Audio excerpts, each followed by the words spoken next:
Hi guys, कैसे हो आप सब। मैं हूं अमृता। हमारी चैनल रैम्प एज में आप सभी का स्वागत है। इस पिंटरेस्ट इंस्पायर्ड बैक टाई वाली ड्रेस की मैंने रील शेयर की थी, उसकी फुल वीडियो लेकर आ गई हूँ। इसके लिए सबसे पहले मैंने एक कागज़ की टुकड़ा ले लिया है, उनको डबल फोल्ड करके उसके ऊपर मैं ड्राफ्टिंग करूँगी। लेंथ के लिए मैंने 14 इंच पे मार्क किया है, उसके साथ 1 इंच प्लस करके आपको लंबाई की नाप लेनी है। आपकी जो भी लंबाई है उसके साथ 1 इंच प्लस करना है। और इस ड्रेस के साथ मैंने जो ईयरिंग पहनी हुई है और हेयर क्लिप है वो उसकी रील्स मैंने अलग से शेयर की है, आप चाहे तो चेक कर सकते हो। अब हमें शोल्डर के लिए मार्क करनी है। आपका जो भी शोल्डर है उसका आधा करना है, उसके साथ 1/4 इंच प्लस करके नाप लेनी है। मेरा 14.5 थी, मैंने 15 इंच पे मार्क किया है। अब मैं एपेक्स पॉइंट या निपल पॉइंट या कह सकते हो बास्ट पॉइंट के लिए मैंने मार्क करनी है। मैंने 10 इंच पे मार्क किया है। आपका जो भी नाप होगा उसके साथ 1/2 इंच प्लस करके आपको नापनी है। मेरा 9.5 थी, उसके साथ 1/2 इंच प्लस करके 10 इंच हुआ है। आर्म होल के लिए आपको शोल्डर की नाप को नीचे की तरफ लेनी है। मैंने 7.5 इंच लिया था, तो 7.5 इंच पे ही मैंने मार्क किया है। अब इस लाइन पे आपका अपर ब्यास्ट यानी चेस्ट का नाप भी होगा। शोल्डर की लाइन को चेस्ट लाइन तक सीधा लंबी खींच लेनी है। चेस्ट की मार्क करने के लिए आपको चेस्ट की 1/4 चेस्ट लेनी है, उसके साथ 3/4 इंच लूजिंग देनी है और सिलाई मार्जिन के लिए 1.5 इंच पे मार्क करनी है। जो भी नाप आएगा आपको उस तरह से मार्क करनी है।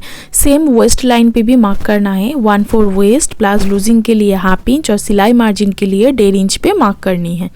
फॉर्मूला के अनुसार आपका जो भी नाप आएगा आपको उसी पे ही मार्क करनी है। मार्क करने के बाद दोनों लाइन को लंबी खींच देनी है। अब मैं आर्म होल की मार्किंग करूँगी। इसमें फ्रंट आर्म होल की मार्किंग नहीं होगी, सिर्फ बैक आर्म होल की मार्किंग होगी। अब बैक पार्ट के लिए आपको ऊपर से 5 इंच पे मार्क करनी है। मार्क करने के बाद पूरा शोल्डर लाइन तक इस लाइन को सीधा खींच देनी है। सीधा खींचने के बाद आपको देखना है कि इसकी आर्म होल की नाप सही है कि नहीं। अगर सही नहीं हुई तो आपको आर्म होल की नाप भी दे देनी होगी। आपको काटिंग करनी है कुछ इस तरह से दोनों पार्ट की काटिंग होगी, क्योंकि इसके साथ अलग से स्लीव्स अटैच होगी कुछ इलास्टिक के साथ, इसलिए आपको इस तरह से ही काटिंग करनी होगी। इस तरह से आपको फ्रंट पार्ट और बैक पार्ट की काटिंग हो जाएगी।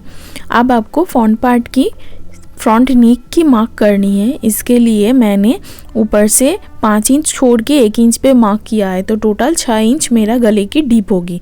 अगर आप ना चाहे तो कि इतना डीप नहीं चाहिए तो आप 5 इंच पे भी रख सकते हो, कोई बात नहीं। क्योंकि मैंने थोड़ा सा तिरछा करके मार्क किया है, इसलिए मैंने 6 इंच पे मार्क किया है। अगर पहले से ही आप 5 इंच पे इस तरह मार्क कर सकते हो तो कर सकते हो। बैक पार्ट की मार्किंग करने के लिए सबसे पहले आपको सिलाई मार्जिन पे मार्क करनी होगी।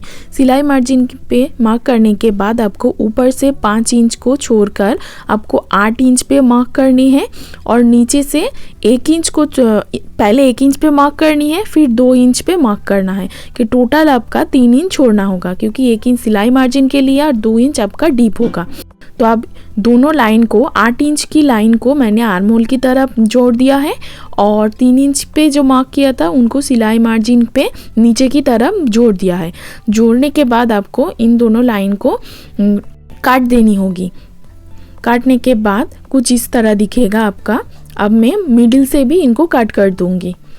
मिडिल से कट करने के बाद कुछ इस तरह दिख रहा है, क्योंकि इसमें आपका टाई अटैच होगा जो स्लीव्स की काटिंग करनी होगी। इसके लिए मैंने एक कागज़ की टुकड़ा ले लिया है डबल फोल्ड करके, जिसकी लंबाई है 11 इंच और चौड़ाई है 13 इंच। अब मैं इस 13 इंच पे सबसे पहले एक 3.5 इंच पे मार्क करूँगी और नीचे की तरफ भी 3.5 इंच पे मार्क करूँगी। ये दोनों मार्क आपकी कागज़ की साइड में होगी, यानी एज पे होगी। अब इन दोनों को तिरछा करके मार्क कर दूँगी।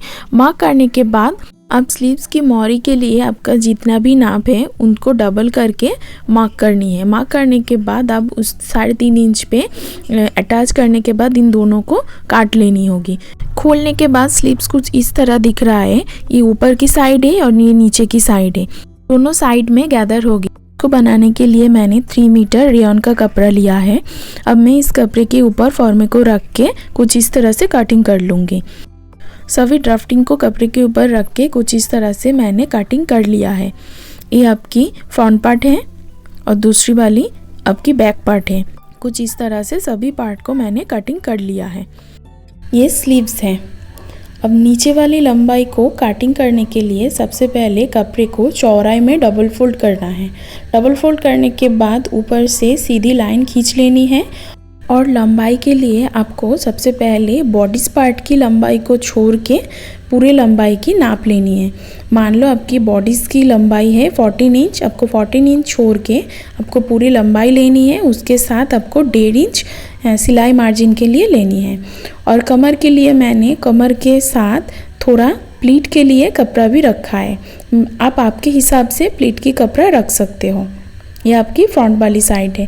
फ्रंट वाली साइड कटिंग करने के बाद अब बैक के लिए सेम उसी तरह से ही कपड़े को फोल्ड करना है और एक सीधी लाइन खींच के फिर आपको 3 इंच छोड़ के आपकी लंबाई की नाप लेनी है।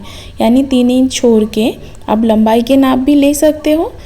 लंबाई की नाप लेते समय आपको ध्यान रखनी है ऊपर वाली लाइन से नहीं, जो 3 इंच पे मार्क किया है नीचे की तरफ उस लाइन से आपको लंबाई की नाप लेनी है। नाप लेने के बाद आप कमर के लिए फ्रंट पार्ट में जिस तरह से आप कमर के नाप लोगे उसी तरह से आपको बैक पार्ट में भी लेना है। यानी 1/4 वेस्ट, उसके साथ जो सिलाई मार्जिन के लिए माप है उनका, फिर आपको प्लीट के लिए कपड़ा रखना होगा। आप चाहे तो फ्रंट पार्ट को रख के आप इसी तरह से बैक पार्ट की कटिंग कर सकते हो। कटिंग हो जाने के बाद अब मैं इसकी स्टिचिंग में अलग से दिखाऊंगी। बहुत दिनों के बाद मैं वीडियो दे रही हूँ। प्लीज़ मुझे सपोर्ट करना, चैनल को सब्सक्राइब कर लेना। तब तक के लिए बाय।